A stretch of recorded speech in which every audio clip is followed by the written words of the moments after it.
Abra comigo a palavra de Deus, Efésios capítulo 1, versículo 1 e versículo 2.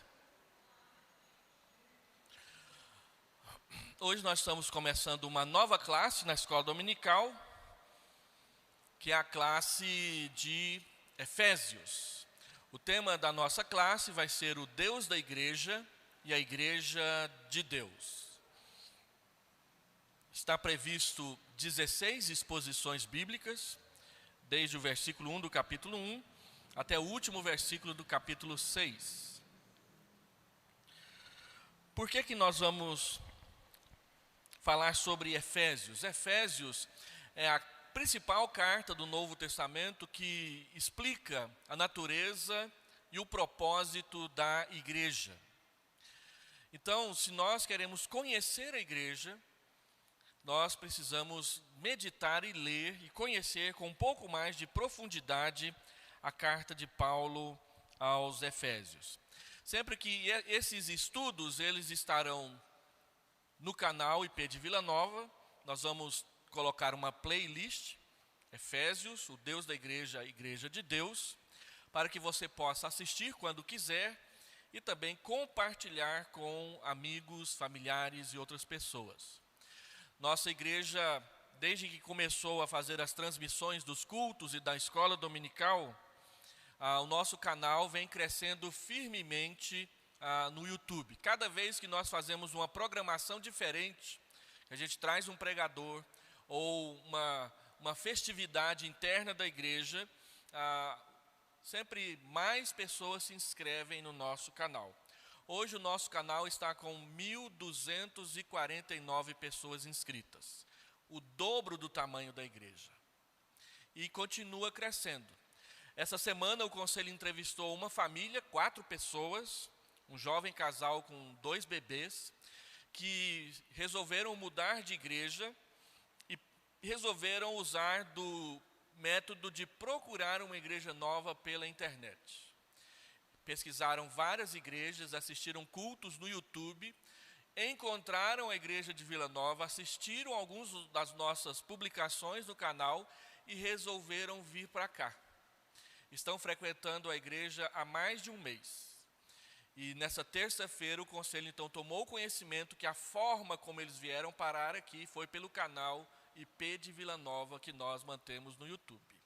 Então compartilhe as nossas transmissões. Manda para os seus familiares. E Deus tem usado também essa ferramenta para o crescimento da igreja de Vila Nova. E você é o principal instrumento para que isso aconteça quando você compartilha com outras pessoas aquilo que você e a sua igreja têm feito e colocado publicamente na internet. Também as minhas palestras e os meus sermões, sempre depois que eles são gravados e colocados no canal da igreja, eles também vão para o meu canal. Eu retiro a parte litúrgica e deixo só o estudo e ele vai para o meu canal. O canal da igreja matou o meu canal. Meu canal era sempre muito bem assistido, depois que eu vim ser pastor aqui, quase morreu. Foi para a UTI.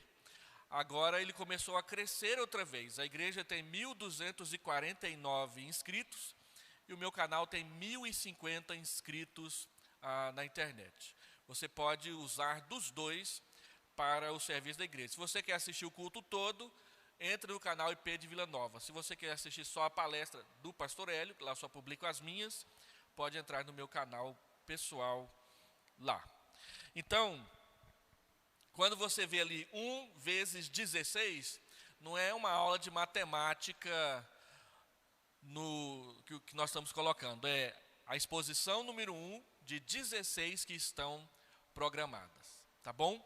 E vai ter uma playlist onde só fará parte disso essa série de estudos. Playlist dentro do canal do YouTube é quando você coloca vários vídeos sobre um tema só.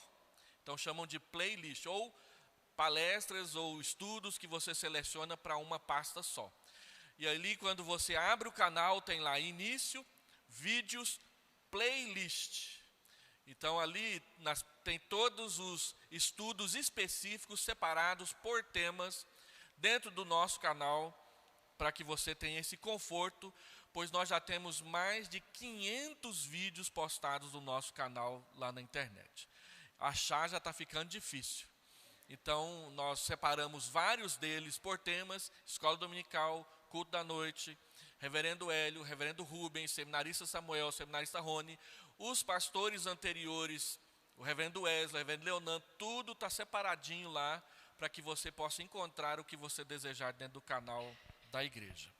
Eu achei necessário fazer essa exposição para que você tenha mais facilidade ao manusear aquilo que a igreja tem feito também nas mídias e nas redes sociais. Vamos ler Efésios 1 e 2. Paulo, apóstolo de Cristo Jesus, por vontade de Deus, aos santos que vivem em Éfeso e fiéis em Cristo Jesus, graça a vós outros e paz da parte de Deus, nosso Pai, e do Senhor Jesus Cristo. Pai, nós queremos pedir a luz do Teu Espírito Santo para a explicação da Tua palavra, também para o entendimento dela. Tem misericórdia de nós com os nossos pecados e ajuda-nos, Senhor Deus, fortalecendo-nos moralmente para que possamos perseverar sempre na palavra do Senhor e na obediência ao Teu Espírito. Visita-nos nessa manhã com ensinamento para que o nosso coração seja fortalecido na fé. Nós oramos em nome de Jesus. Amém. Então nós vamos falar sobre a igreja de Deus e o Deus da igreja, ou o Deus da igreja e a igreja de Deus. A primeira pergunta que eu quero fazer para nós abrirmos essa série expositiva em Efésios é: o que significa ser igreja? Ser igreja significa simplesmente frequentar os cultos e ter o seu nome inscrito no hall de membros da igreja? É claro que isso faz parte de ser igreja, mas isso não é a essência da natureza da igreja. Ser cristão é mais do que estar unido à igreja por um hall de membros ou simplesmente frequentar os cultos. Ser igreja está relacionado a conhecer o significado espiritual da nossa relação com Deus e engajar-se na tarefa que Deus confiou às nossas mãos na proclamação do Evangelho. Por isso, Efésios é uma epístola importante para nós estudarmos na igreja. A epístola aos Efésios é a carta da igreja, já dizia John Stott no seu comentário a esta carta bíblica. Efésios é a epístola que trata, que narra, que descreve, que mostra da onde a igreja veio, com quem ela se relaciona, para onde ela vai, qual é a natureza, a essência da sua existência, qual é o propósito do seu chamamento. A igreja está edificada sobre o fundamento do sacrifício de Jesus Cristo naquela cruz. E você vai perceber, lendo a epístola aos Efésios, que Paulo ele fala sobre quem é Deus que salva a igreja e quem é a igreja que é salva por Deus. E ele faz isso de forma concomitante, simultânea, junto, não separando primeiro um assunto e depois o outro. À medida em que ele trata de quem é Deus, ele também trata de quem é a igreja. À medida em que ele define a igreja, ele mostra qual a relação dessa igreja com Deus. Daí, eu ter escolhido esse tema, o Deus da igreja e a igreja de Deus. E eu pensei nesse tema a primeira vez quando eu fui chamado para pastorear uma igreja aqui da nossa cidade que estava vivendo uma crise de identidade. Houve uma dificuldade na relação da igreja com o conselho e com o pastor, e na saída do pastor a igreja ficou aos pedaços. E o presbitério me designou para passar um ano cuidando daquela igreja. Então eu pensei, como que eu posso cuidar dessa igreja? E eu pensei em falar sobre Efésios. Primeiro, mostrar para a igreja que estava sem saber o que fazer, que estava achando que nada estava dando certo, por que ela existe. É Deus quem a sustenta. Então eu falei sobre quem é o Deus que cuida da igreja. E mostrar que Deus, apesar de nós muitas vezes atravessarmos dificuldades e problemas, Deus se mantém fiel e cuida da sua igreja. Quem é essa igreja que Deus escolheu, ama, salvou, santifica e cuida dela? E eu me lembro que no primeiro culto lá na igreja, uma equipe de cânticos dirigiu o momento de louvor e música, e quando tem aquele momento de transição, termina o cântico e a palavra é passada para o pastor, a irmã que estava conduzindo o momento de cânticos, ela fez uma oração aos prantos. E eu me lembro de uma pergunta que ela levantou para Deus. Ela disse: Senhor, o que vai ser da nossa igreja? O que vai ser da nossa igreja? Foi quando ela falou isso na sua oração que Deus colocou na minha cabeça a ideia de falar sobre Efésios. Às vezes nós pensamos assim: o que vai ser da nossa igreja? Alguns irmãos chegam para mim aqui na Vila Nova e falam assim: pastor, eu não conheço mais ninguém. Eu fiquei esse tempo da pandemia fora, agora eu estou voltando a frequentar, parece que é tudo gente nova. Só para os irmãos terem uma ideia, de janeiro até agora nós recebemos quase 50 membros novos na igreja. Então a igreja está se renovando, a gente vai envelhecendo. Então, o que vai ser da igreja? Pastores fazem essa pergunta o tempo todo: o que vai ser da igreja se eu não der certo? E se eu fizer alguma coisa de errado e colocar tudo a perder? Se em vez de fundar a igreja, eu afundar a igreja? Isso pode acontecer. Então, uma carta bíblica que vem ao nosso socorro e mostra que a igreja é muito mais do que nós, embora ela seja formada por nós, tem muito mais coisa espiritual relacionada a essa igreja. Então, Efésios é a epístola da igreja, ela é escolhida, redimida e selada pelo Deus Trino. Está escrito aí no capítulo 1, do verso 3 ao verso 14. Ela é fortalecida com o poder de Deus. Na primeira oração que Paulo faz na epístola, do verso 15 até o final do capítulo, ele mostra 4 palavras para poder, o poder de Deus que atua na vida de uma igreja local e que nós precisamos conhecer. Essa igreja é salva da morte em vida por Cristo. Ela estava morta nos seus delitos e pecados, ela estava escravizada pelo mundo, pela carne e por Satanás, e ela estava debaixo da ira de Deus contra os seus pecados. Efésios 2, de 1 a 3. Mas Deus, sendo rico em misericórdia, pleno de bondade, por causa do seu grande amor, pela graça nós fomos salvos por meio de Cristo Jesus. E aqueles então que estavam longe, Deus trouxe para perto. Capítulo 2, versículo 11 até o final, ele diz que nós somos o novo homem, nós somos o corpo de Cristo, nós somos a família de Deus e nós somos o templo no qual Deus habita. Capítulo 3, ele vai dizer que essa igreja tem propósito e ela foi chamada para proclamar o evangelho da boa nova de Jesus Cristo, contendo, como diz o apóstolo Pedro na sua carta, as virtudes de Cristo. Nós fomos chamados para proclamar a multiforme sabedoria de Deus, Efésios capítulo 3, versículo 10. Então Paulo faz a sua segunda oração, 14 até o final do capítulo 3, pedindo que nós conheçamos todas as dimensões do amor de Deus, a altura, a profundidade, o comprimento e a largura, e que nós façamos isso junto com todos os santos. Nós só conhecemos a plenitude do amor de Deus na igreja, dentro da igreja, sendo parte da igreja, na comunhão com o povo de Deus. Sozinhos, particularmente, individualmente, nós conhecemos Deus, mas só conhecemos a Deus em plenitude junto com o povo de Deus.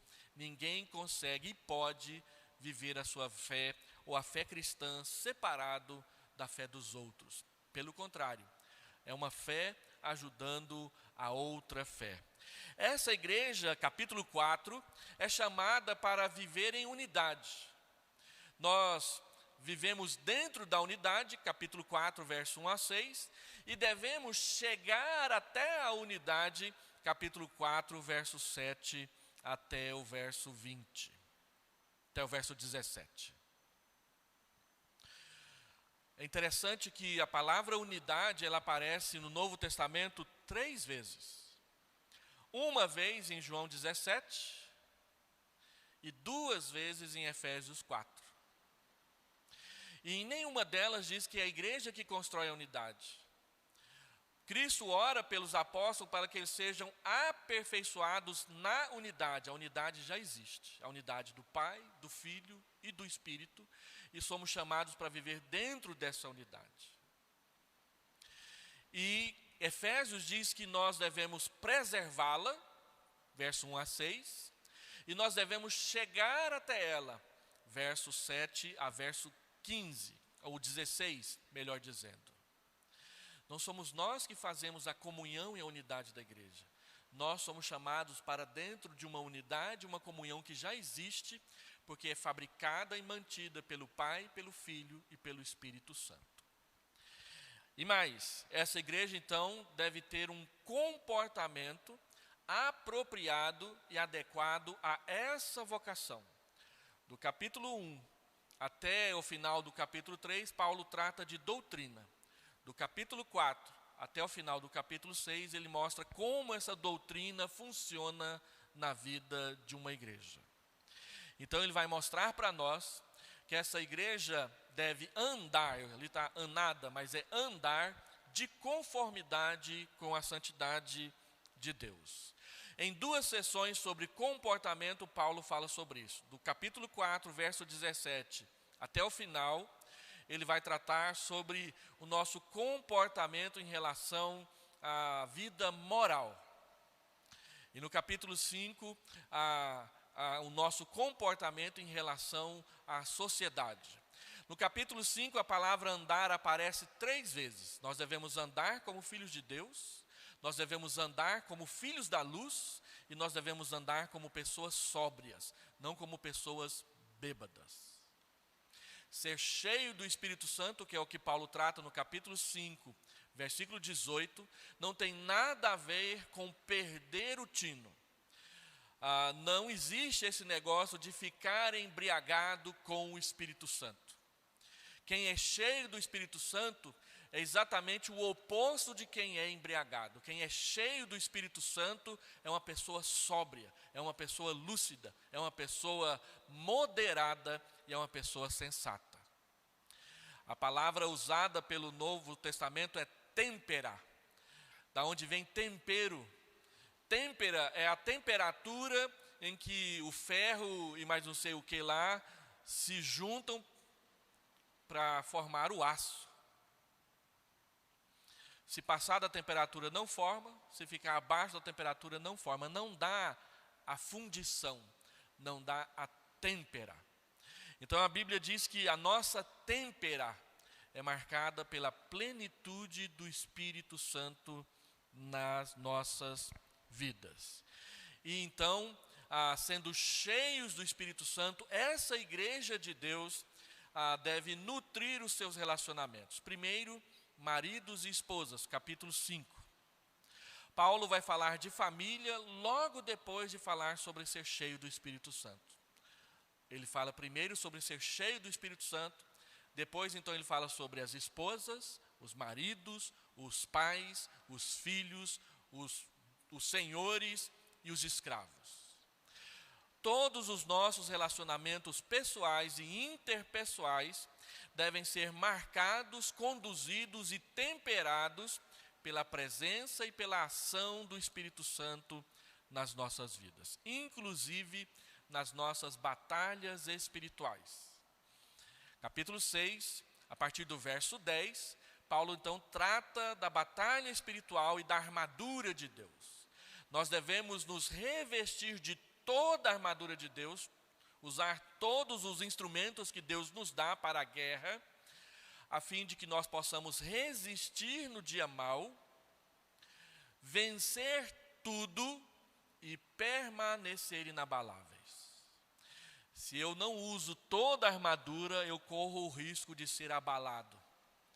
Então, a palavra de Deus, quando fala de espada, de couraça, de capacete, de sandália, de escudo, ela não está falando de você pegar esses instrumentos literais, mas aquilo que os qualifica é a espada do Espírito, é o cinto da verdade, é a couraça da justiça, é o capacete da salvação, é a sandália do Evangelho, é o escudo da fé.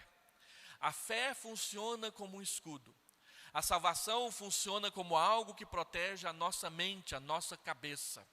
A justiça protege os nossos principais órgãos, os chamados órgãos vitais. O cinto dá firmeza para a nossa vida e o cinto é a verdade. Vidas firmes são vidas pautadas e que caminham na verdade do Evangelho.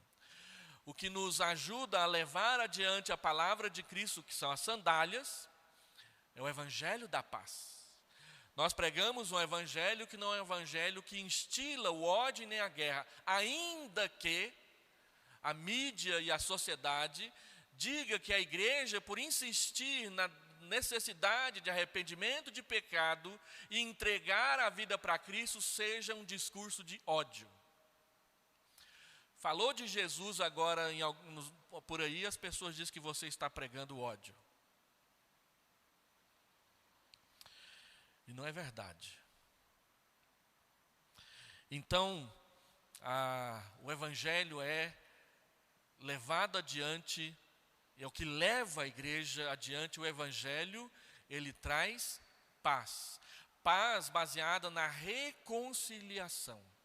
Na reconciliação de você com Deus, na reconciliação de você com o próximo, com o irmão, com a irmã, com quem está perto, com trabalhadores, com colegas de trabalho, e na reconciliação de você com você mesmo, vencendo as suas próprias batalhas morais dentro da sua vida.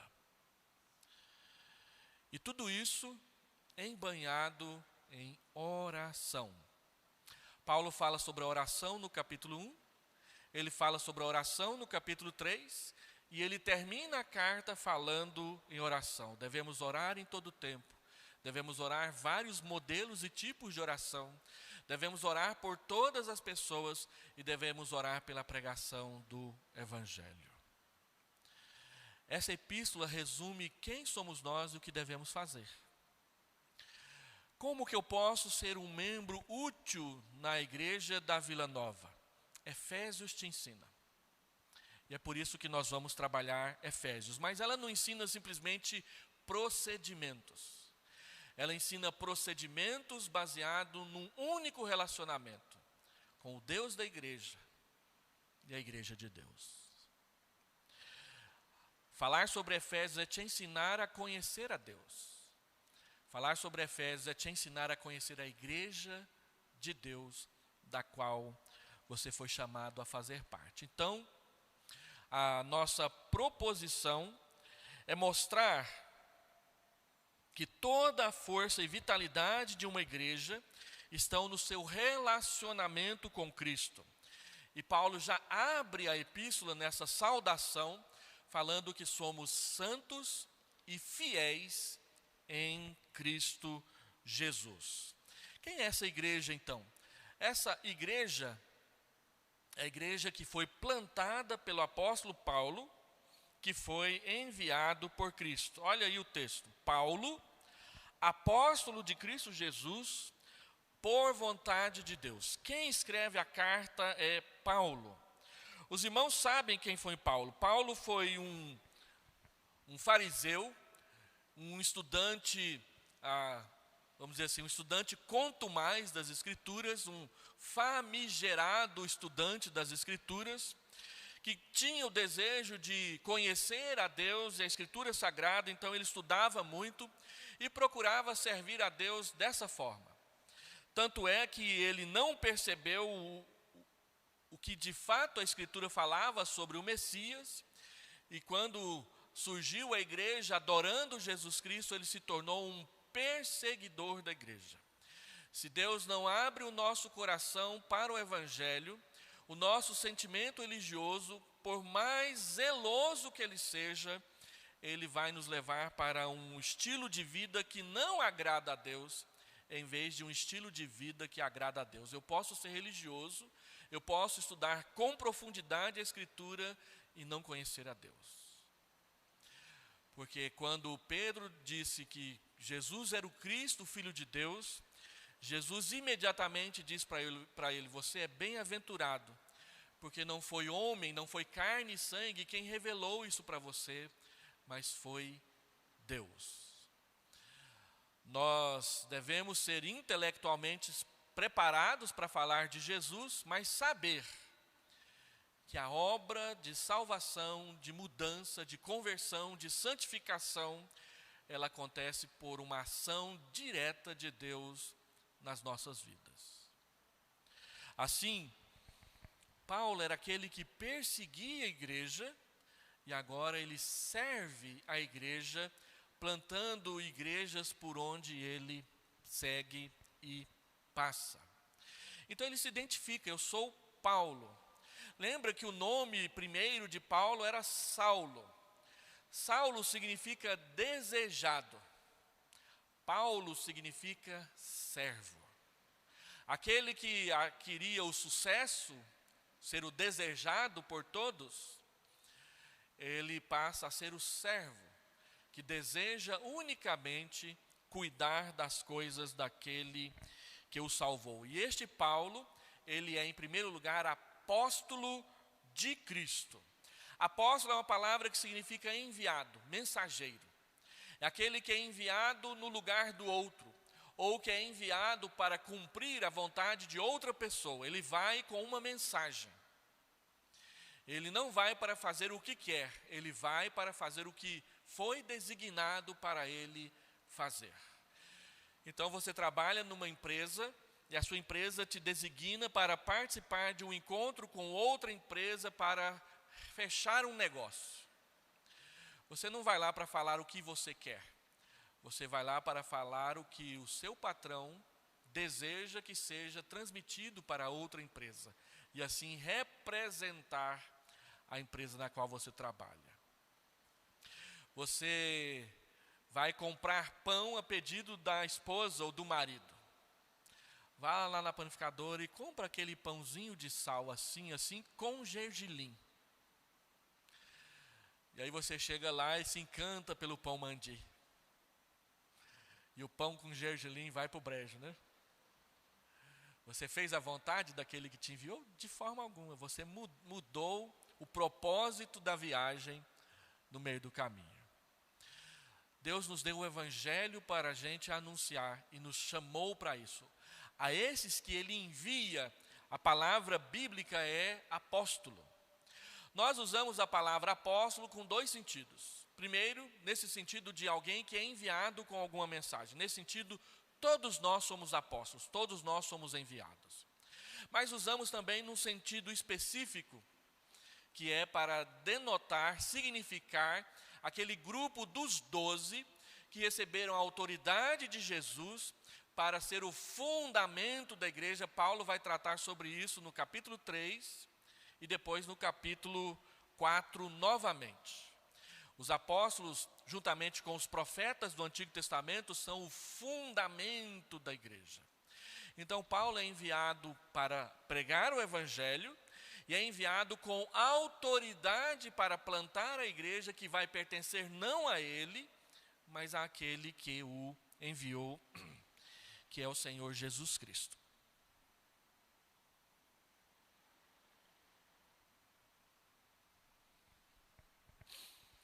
E observe que ele é o apóstolo de Cristo. A expressão de, ela significa origem, de onde que vem, e ela significa propriedade, a quem pertence. Então Paulo é aquele apóstolo que veio de Cristo, foi enviado por Cristo, Cristo é a sua origem. Mas ele também é aquele que veio porque pertence. Ele agora faz o que Cristo quer que ele faça. Então, ao escrever a carta aos Efésios, Paulo mostra exatamente a que ele vem. Ele veio para trazer a mensagem que não é dele, é a mensagem de Jesus. Ele vem para glorificar, para fazer a vontade, não a sua vontade própria, mas a vontade daquele que o enviou, que é também a quem ele pertence. Então ele diz, apóstolo de Cristo, e ele conclui aí essa primeira parte, por vontade de Deus. A palavra vontade, telema, ela tem o sentido de um desejo determinado, um propósito. Aquilo que Deus ordena que seja feito. Então Paulo ele diz que vem plantar a igreja, vem escrever a igreja, vem ensinar a igreja, não para cumprir a sua vontade, mas para cumprir a vontade, o desejo, o propósito de Deus para a sua igreja. Logo de cara ele diz que ele tem um compromisso. O seu compromisso é com aquele que o enviou, a quem ele pertence e ao qual ele quer cumprir a sua vontade. Este é quem escreve a carta. E ele escreve então aos santos que vivem em Éfeso e fiéis em Cristo Jesus. Aos santos que vivem em Éfeso. A igreja de Cristo então, ela é santa e ela é fiel em Cristo Jesus.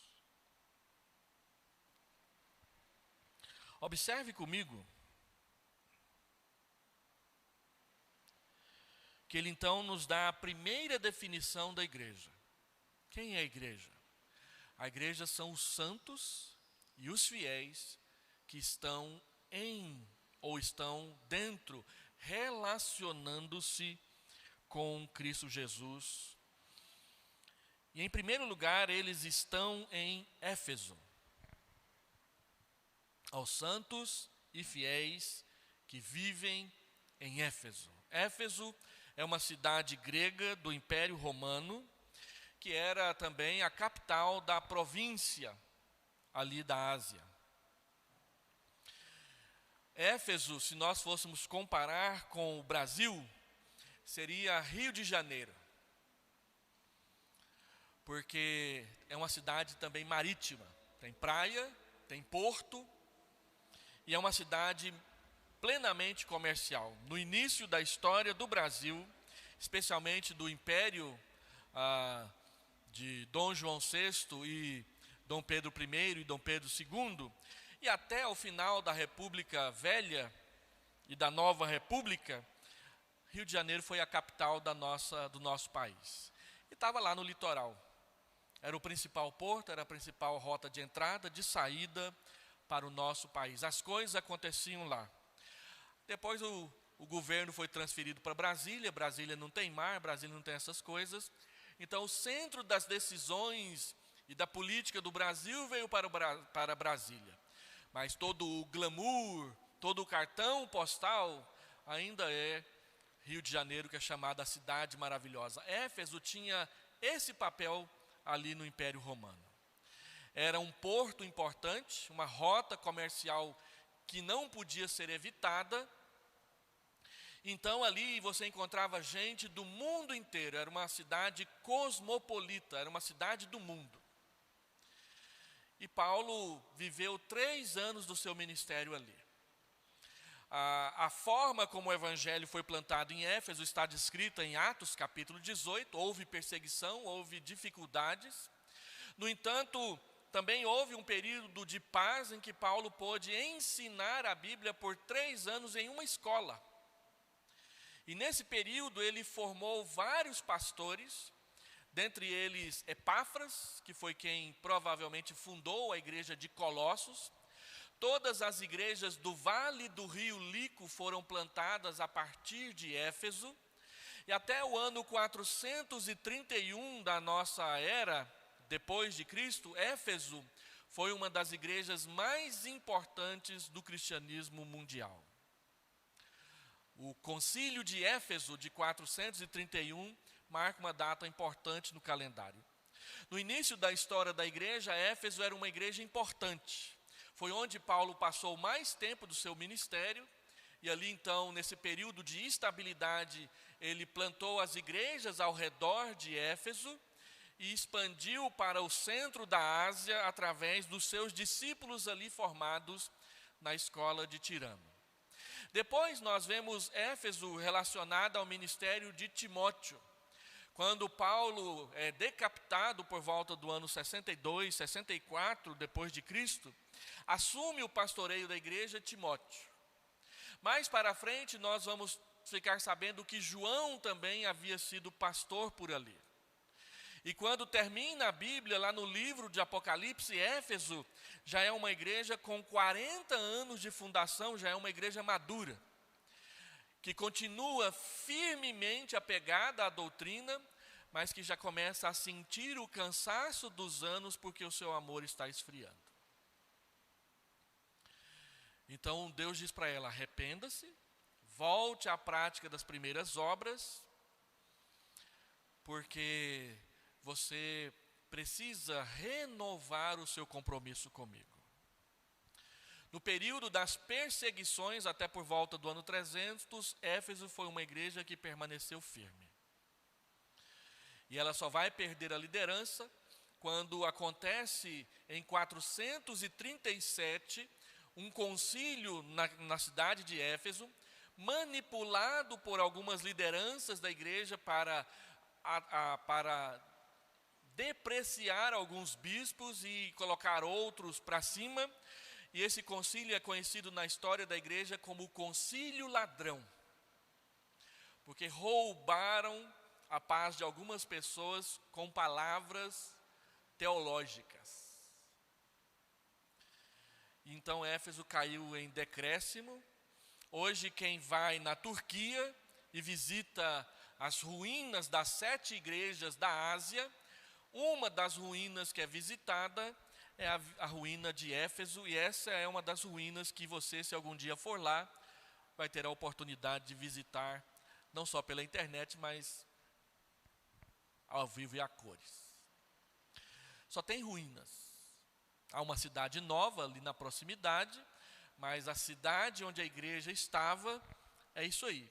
É atração turística para quem quiser visitar. Não, tem outras ruínas, mas tem bastante ruína lá para a gente visitar.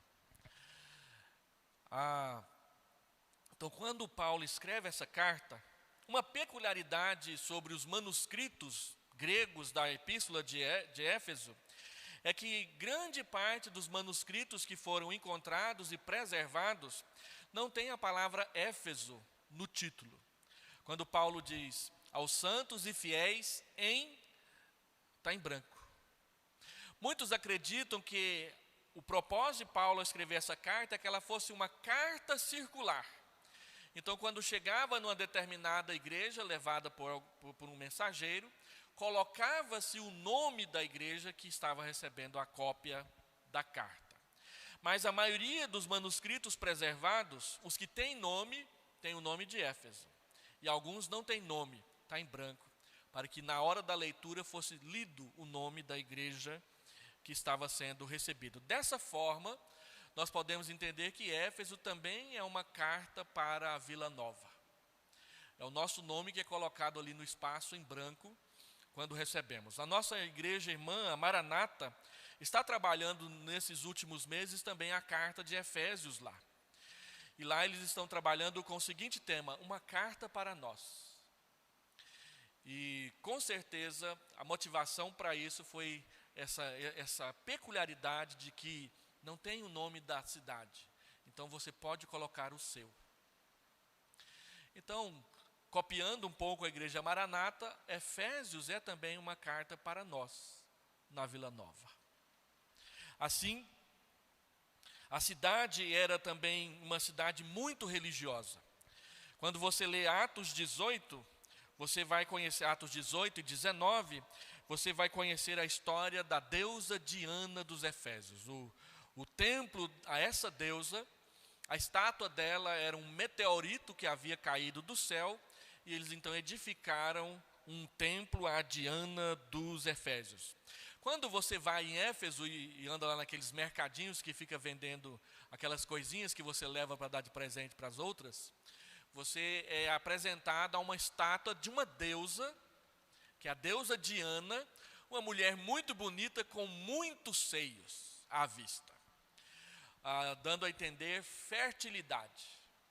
Ela é a mãe de todos, por isso uma mulher com muitos seios. E muitos compram e trazem e colocam aí nas prateleiras para a gente visitar e assistir, né?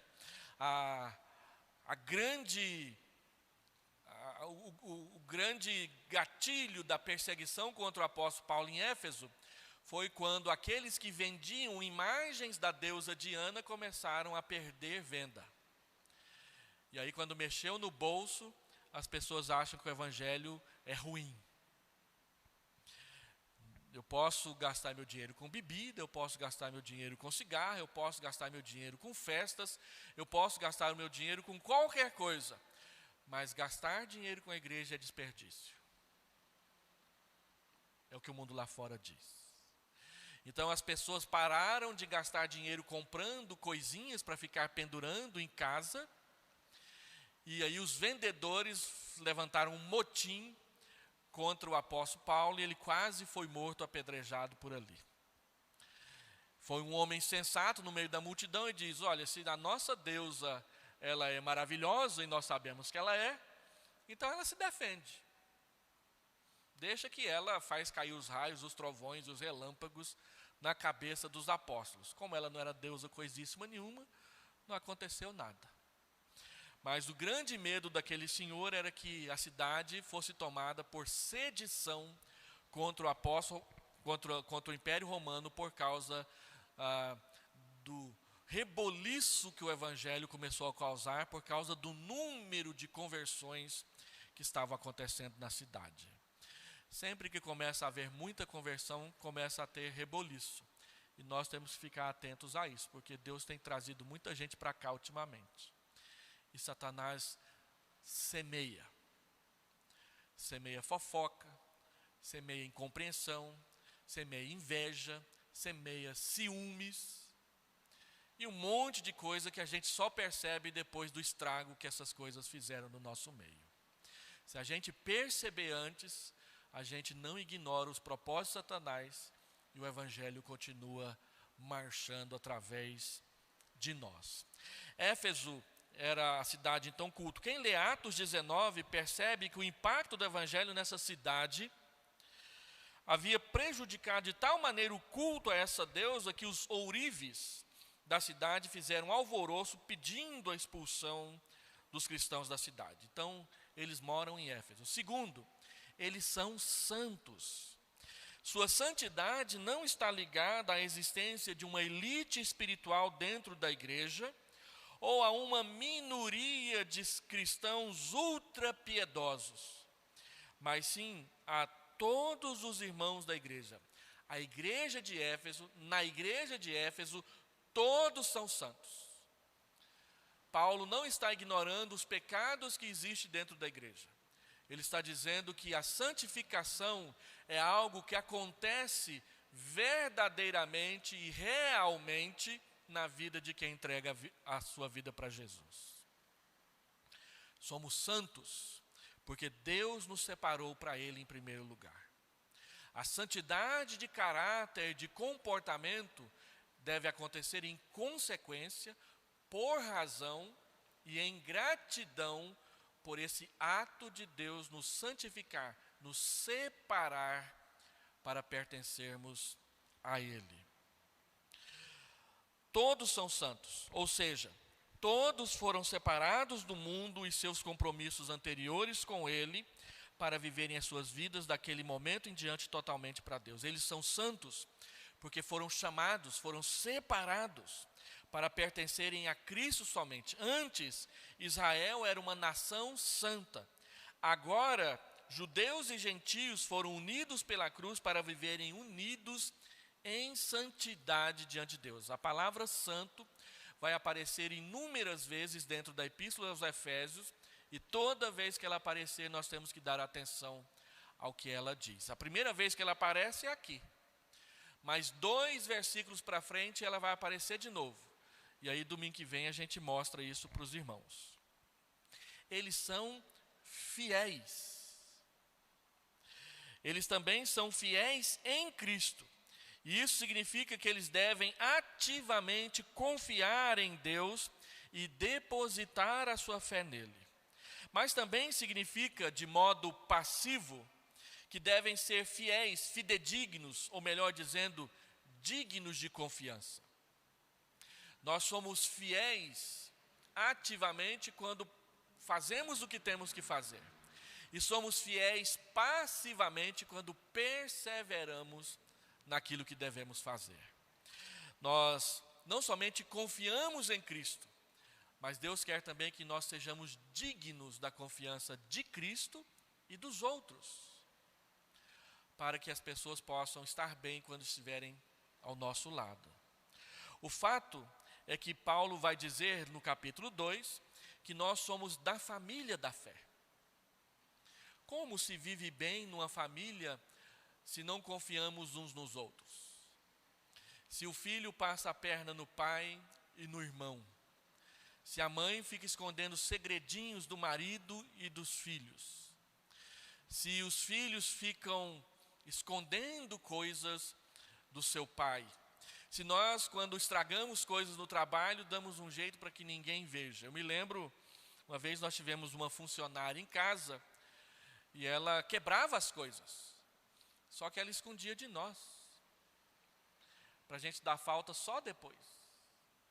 Aí um dia nós estávamos arrumando a casa e vimos uma jarra quebrada lá, escondida lá no meio do lixo, já pronta para ser jogada fora. E nós dissemos para aquela funcionária: olha, todo mundo quebra as coisas, nós quebramos as coisas. Nós não gostamos que ao quebrar você esconda. Fale. A verdade não faz com que você saia por aí pagando as coisas todas as vezes, não. Mas esconder faz. E aí ela parou com isso, pelo menos por um tempo. De esconder as coisas que ela quebrava, porque ela continuou quebrando. Nós quebramos as coisas. Então a gente precisa de verdade, confiança. Como que eu vou confiar numa pessoa que quebra e esconde? Uma hora ela vai quebrar uma coisa que não dá para pagar, aí a coisa vai ficar feia, não é? Então, ser fiel é ser digno de confiança. Ser capaz de o outro confiar em você e saber que vai valer a pena. Paulo diz que a igreja de Éfeso é uma igreja fiel em Cristo, dentro do contexto da fé, do relacionamento com o Senhor Jesus. E por último, então, eles estão em Cristo. A expressão em Cristo aparece mais de 100 vezes no Novo Testamento. E ela tem o sentido de localização. Nós estamos em Cristo, nós estamos com Cristo, nós estamos dentro de Cristo. Nós estamos na igreja, no templo. É a mesma coisa. Então nós estamos envolvidos, nós estamos ladeados, nós estamos circundados, nós estamos protegidos, estamos debaixo do guarda-chuva de Jesus Cristo. Estamos guardados nele, protegidos nele, colocados, posicionados, localizados em Jesus Cristo. Quem quiser te encontrar, basta procurar Cristo que vai te encontrar junto com Ele. E quem te encontrar, vai encontrar a Cristo. As duas coisas. Você está escondido nele, você está protegido nele, e quem então quiser te encontrar, terá que ver Cristo no meio do caminho.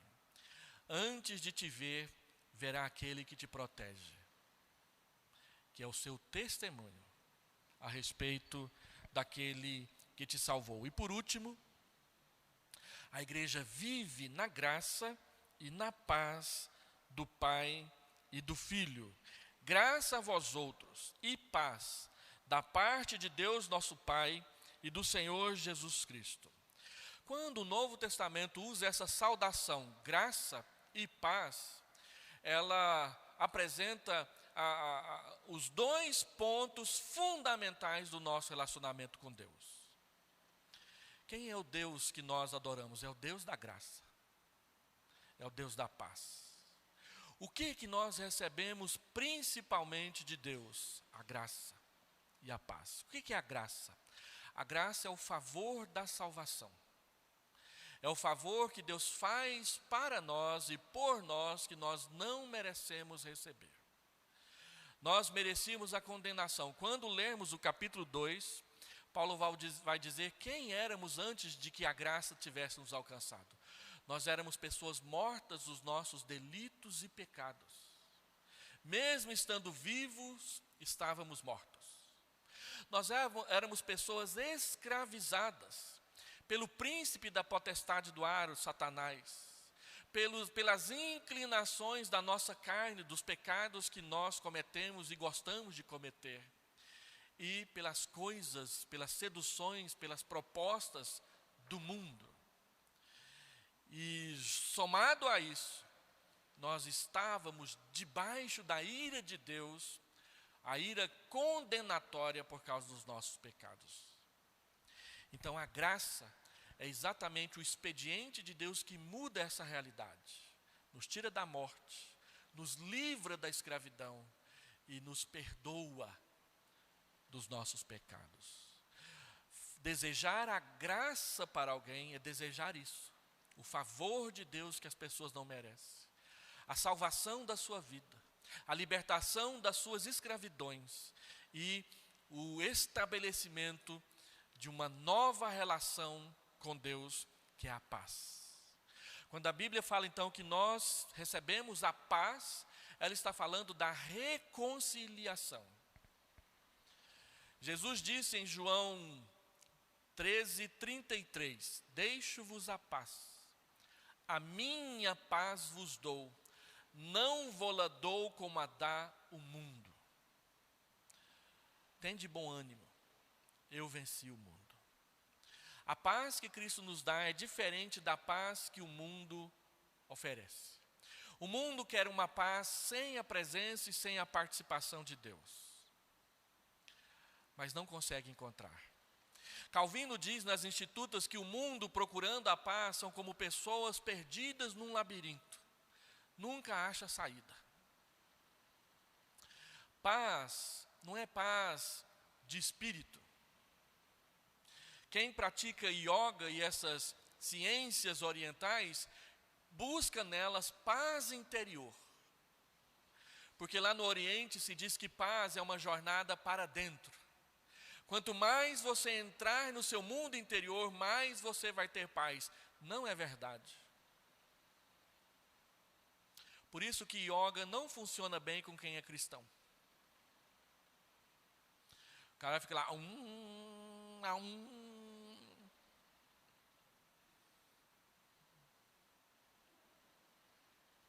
Não é a viagem para dentro. A paz é uma viagem para fora, para a cruz. Paulo vai dizer no capítulo 2 que na cruz, Cristo construiu a paz. Paz com Deus, que perdoa os nossos pecados. Paz com o próximo, que não precisa mais ser nosso adversário nem nosso inimigo. E paz consigo mesmo, porque a culpa é satisfeita numa cruz.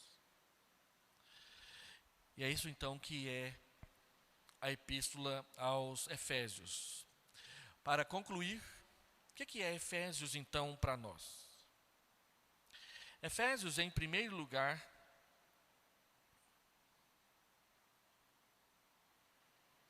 é intercessão.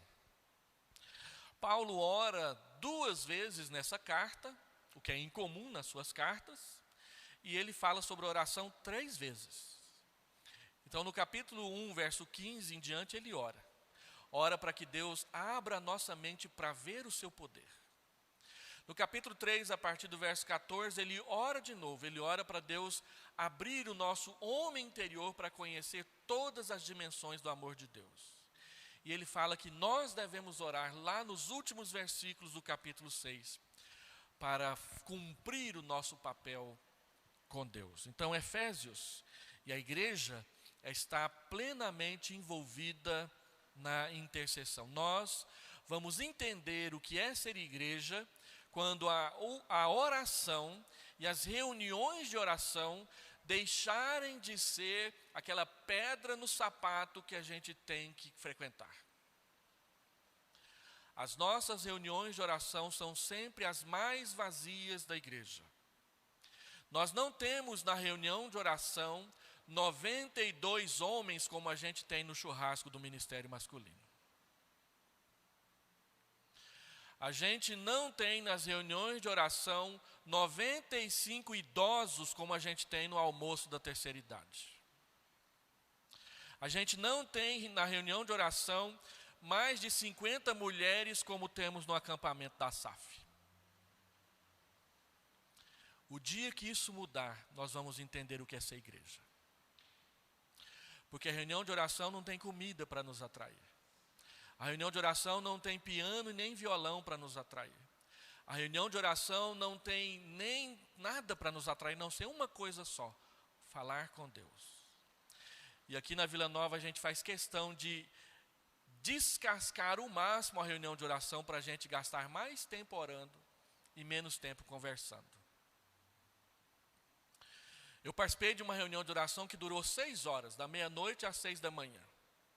Mas a gente mais tomou café e comeu peta do que orou nesse horário. Toda hora era um intervalo para tomar um café com peta. Ficou parecendo o café capeta, né?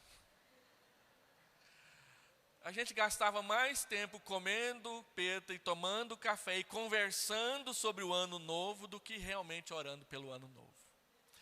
Então, reunião de oração não é programação. Reunião de oração é a sobrevivência da igreja. E a gente só vai se Deus tocar o nosso coração. Efésios é proclamação. Nós somos chamados para falar de Jesus. Nós não fomos chamados para falar de nós mesmos. Se algum dia Deus nos der a graça de colocar um programa no rádio ou na televisão, nós não vamos lá para falar da igreja de Vila Nova. Nós vamos lá para falar de Jesus. E enquanto a gente fala de Jesus, as pessoas vêm para Vila Nova. Jantares, almoços, retiros, acampamentos, casamentos, comemorações, festas, brincadeiras, quadra, futebol, vôlei, só tem sentido para nós se for para mostrar Jesus no nosso meio. A gente tem tudo isso. E a gente quer fazer tudo isso e continuar fazendo tudo isso para que as pessoas vejam Jesus no nosso meio. É Jesus que tem que ser a nossa principal atração. Efésios, em terceiro lugar, é evangelização. Nós aprendemos quem somos para saber o que fazemos e por que devemos fazer. E por último, Efésios é conhecer a Deus. Você verá o quanto Paulo, ao falar da igreja, ele fala de Deus. É por isso que o nosso tema é o Deus da igreja